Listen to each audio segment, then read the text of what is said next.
नमस्कार। राजस्थान की तमाम फटाफट खबरों में आपका स्वागत है। राजस्थान की खबरों के लिए आपसे निवेदन की यदि आपने हमारे चैनल को सब्सक्राइब नहीं किया तो कृपया करके आपके अपने चैनल को सब्सक्राइब करना ना भूलें। आप सब्सक्राइब करते हैं तो हमें हिम्मत होती है सही और सच्ची खबरें आप तक पहुंचाने की। वरना मीडिया में किस तरह की खबरें आपको पेश की जाती है यह आप भली भांति जानते हैं।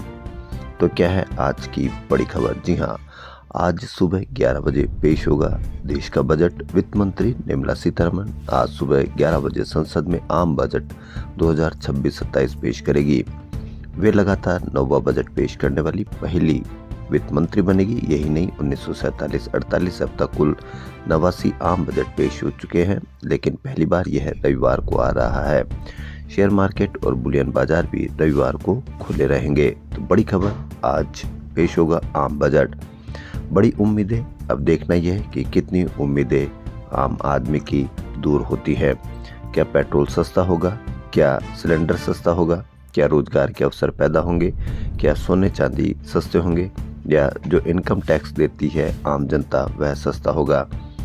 क्योंकि कुछ ही दिन पहले एक खबर आई थी कि कॉरपोरेट जगत से टैक्स जो मिलता है वह आम जनता से मिलता है टैक्स उससे भी कम है, जबकि कंपनियों को अधिक या कॉरपोरेट जगत को अधिक टैक्स में छूट दी गई थी। तो जब टैक्स में छूट दी गई थी फिर भी कोई लाभ नहीं हुआ, तो क्यों न कंपनियों पर अधिक टैक्स लगाया जाए ताकि वह आम जनता के भार से तो कम से कम या आम जनता की तरह तो टैक्स दे सके। कथावाचक साध्वी प्रेमबाई शाह की मौत शनिवार को तीसरे दिन भी पहले ही बनी रही। अब तक इंजेक्शन के रिएक्शन को उनकी मौत की वजह माना जाए। भास्कर ने तथ्य खंगाले तो सामने आया कि मौत से पहले साध्वी के हाथ के नाखूनों का रंग नीला हो गया था।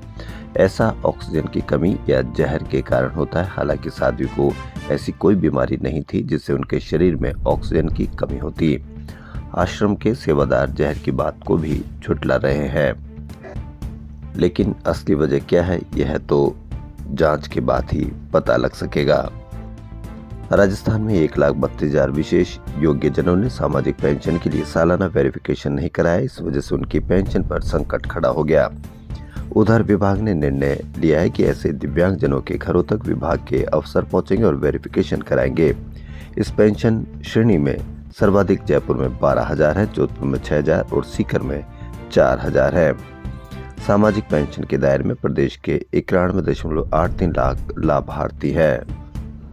जयपुर के विश्वकर्मा इलाके में रोड नंबर 17 स्थित ऑक्सीजन प्लांट पर शनिवार रात करीब 8:15 बजे रिफिलिंग के दौरान सिलेंडर ब्लास्ट हो गया। हादसे के वक्त प्लांट में करीब आधा दर्जन लोग मौजूद थे। ब्लास्ट की सूचना मिलने पर फायर ब्रिगेड और पुलिस ने घायलों को निकालकर अस्पताल पहुंचाया, जहां पर चिकित्सकों ने मजदूर झारखंड निवासी मुन्ना राय को मृत घोषित कर दिया। मैनेजर मुरलीपुरा निवासी विनोद गुप्ता की इलाज के दौरान मौत हो गई। झारखंड के बोकारो निवासी शिबू उर्फ अनुवा को एसएमएस में भर्ती कराया गया, जहां इलाज जारी है। बचाव कार्य में मदद करने वाले प्रत्यक्षदर्शियों ने बताया कि सिलेंडर रिफिलिंग का कार्य करने वाले मुन्ना राय के शरीर के चिथड़े उड़ गए और मैनेजर विनोद के पांव अलग हो गए। लोगों ने उनके शरीर के कुछ टुकड़े प्लांट में अलग अलग जगहों से उठाया।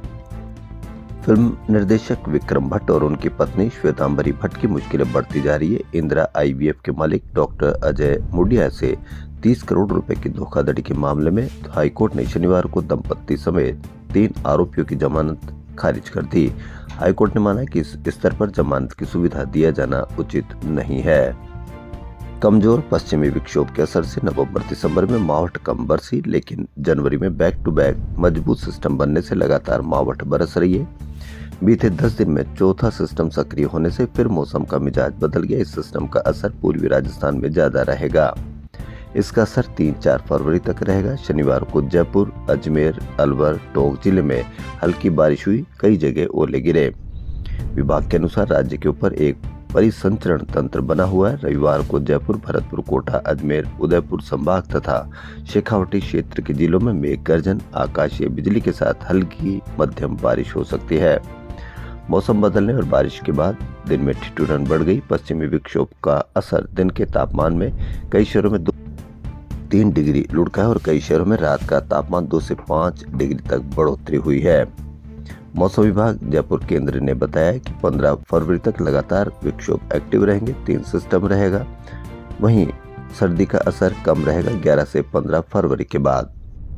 सेंट्रल जेल जोधपुर में 4 माह से अधिक समय से बंद लद्दाख के पर्यावरणविद सोनम वांगचुक का शनिवार सुबह एम्स स्वास्थ्य जांच की गई। गैस्ट्रोएंटरोलॉजी विभाग ने वांगचुक का परीक्षण किया। इसकी रिपोर्ट सोमवार को सुप्रीम कोर्ट में पेश की जाएगी। हाल ही में सुप्रीम कोर्ट में हुई सुनवाई में उनके वकील कपिल सिब्बल ने कोर्ट में कहा था कि जेल के पानी से उन्हें पेट की गंभीर समस्या हो रही है। राजस्थान में साइबर ठगी के मामलों में लगातार इजाफा हो रहा है। शिकायतों की संख्या हर साल बढ़ रही है। साइबर ठगों के मामले में वर्ष 2025 में 27.7% की वृद्धि दर्ज की गई। वर्ष 2024 में 1,32,000 शिकायतें मिली तो वर्ष 2025 में 1,27,713 शिकायतें मिली। लेकिन चर्चा बांग्लादेश की। शहर की सड़कों पर बढ़ते हादसों के बीच किराए की कारें अब प्रशासन के लिए बड़ी चिंता का विषय बनती जा रही है। हाल ही में किराए पर ली गई कार से हुए एक हादसे में बाइक सवार की मौत और 2 युवतियों के घायल होने के बाद ट्रैफिक पुलिस ने सख्ती शुरू कर दी है। किराए की कार के बजाय सभी कारों को या सभी गाड़ियों को इस तरह से निगरानी में लिया जाना चाहिए ताकि आम जनता राहत की सांस ले सके। राजस्थान की राजधानी जयपुर में जयपुरी अस्पताल में शुक्रवार को इलाज के दौरान हुए विवाद ने तूल पकड़ लिया। घटना के बाद रेजिडेंट डॉक्टर और मरीज पक्ष दोनों ने एक दूसरे पर गंभीर आरोप लगाते हुए बजाज नगर थाने में अलग अलग शिकायतें दर्ज कराई। पुलिस ने दोनों पक्षों की रिपोर्ट के आधार पर जांच शुरू कर दी और अस्पताल परिसर में लगे सीसीटीवी कैमरों की फुटेज खंगाली जा रही है। जयपुर शहर में 1 फरवरी को आयोजित होने वाली मैराथन को देखते हुए ट्रैफिक पुलिस ने विशेष यातायात योजना लागू की है। मैराथन आज जेएलएन मार्ग सहित कई रास्तों पर ट्रैफिक डाइवर्ट रहेगा। राजस्थान के सरकारी व अन्य विभागों में कार्यरत प्लेसमेंट एजेंसी कर्मचारियों ने लंबे समय से चल रही मांगों को लेकर अखिल राजस्थान राज्य ठेका निविदा प्लेसमेंट एजेंसी कर्मचारी संयुक्त महासंघ के बैनर तले शहीद स्मारक जयपुर गवर्नमेंट हॉस्टल पर सांकेतिक धरना दिया।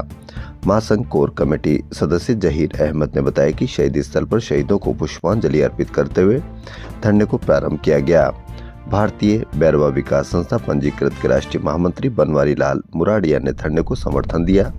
उन्होंने कहा कि पिछली एवं वर्तमान सरकार ने बजट घोषणा वर्ष 2025 में प्रदेश के सरकारी संस्थानों से प्लेसमेंट एजेंसी के माध्यम से संविदा पर कार्मिकों को लेने की प्रथा को चरणबद्ध तरीके से समाप्त करते हुए कार्मिक विभाग के अधीन एक सरकारी संस्था बनाने की घोषणा की गई थी, जिसको बाद में Rajasthan man power and logistics corporation limited का नाम दिया गया।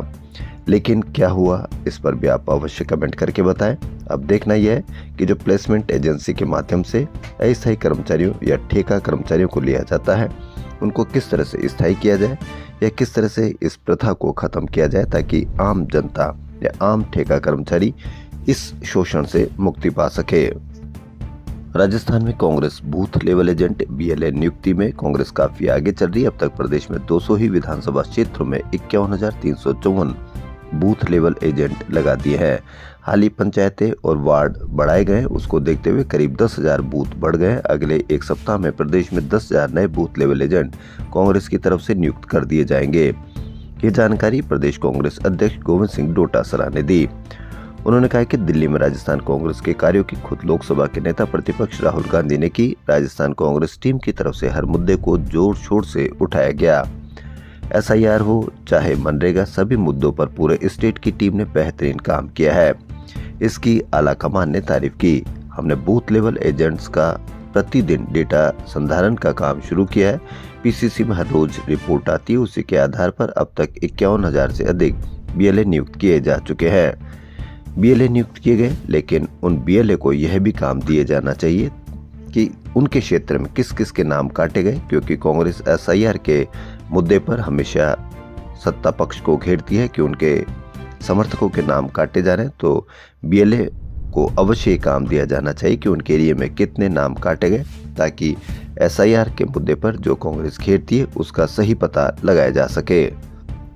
राजस्थान सरकार ने उन लोकतंत्र सेनानियों एवं उनके आश्रितों को बड़ी राहत दी है जिन्हें अब तक आपातकाल की अवधि में जेलों या थानों में बंद रहने के सबूत के अभाव में सम्मान राशि नहीं मिल रही थी। ऐसे वंचित लोग अब स्वयं का शपथ पत्र के साथ आवेदन पेश कर लोकतंत्र सेनानियों को मिलने वाली सुविधाओं का फायदा ले सकेंगे। राज्य के सामान्य प्रशासन विभाग ने 2 दिन पहले नए नियमों की अधिसूचना जारी कर दी है। गौरतलब है कि लोकतंत्र सेनानियों को 20,000 रुपये प्रतिमाह सम्मान राशि, 4,000 रुपये चिकित्सा भत्ता और रोडवेज बसों में परिवहन की निःशुल्क सुविधा दी जा रही है। वर्तमान 1140 लोकतंत्र सेनानियों एवं उनके आश्रितों को इसका फायदा मिल रहा है। नए नियमों के तहत इन्हें फिर से आवेदन की जरूरत नहीं होगी। राजस्थान राज्य कर्मचारी संघ ने कर्मचारियों की विभिन्न मांगों के निराकरण के लिए मुख्य सचिव की अध्यक्षता में कमेटी बनाए जाने की घोषणा का स्वागत किया है। संघ के महामंत्री देवेंद्र सिंह नरूका ने सीएम भजनलाल शर्मा का आभार जताते हुए कहा कि बजट पूर्व संवाद में संघ की ओर से इस संबंध में कर्मचारियों की समस्याओं से अवगत करवाया गया था।